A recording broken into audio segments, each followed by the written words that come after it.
This past July, in a remote jungle in Central America, It was part of a relatively small site in northern Guatemala. archaeologists made a remarkable discovery. If it had been in a movie, nobody would have believed it. They found an artifact from the ancient Maya civilization. We actually found the second known reference to this 2012 date.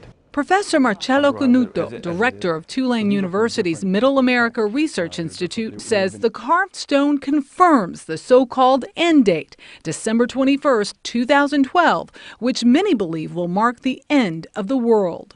Just how significant is this find?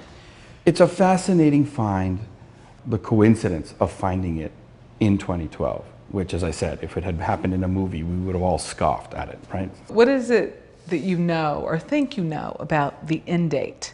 Well, it's not an end date. It's not. It's not. The better way to understand it is it's a big anniversary date. So in essence, it's what? Modern day folks have poured a lot of their concerns, a lot of their fears onto this calendar and haven't really necessarily listened to what the Maya have to say. I mean, people are calling this a prediction. Is it a prediction? All they do is predict that this date will happen, not what will happen on this date.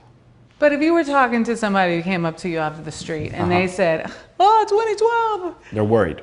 I've had people who've done that, yeah. And you would say to reassure them? The Maya did not have a concept of apocalypse the way we do, that the date would have been important to them, much like we can imagine important dates in our calendar to be important to us.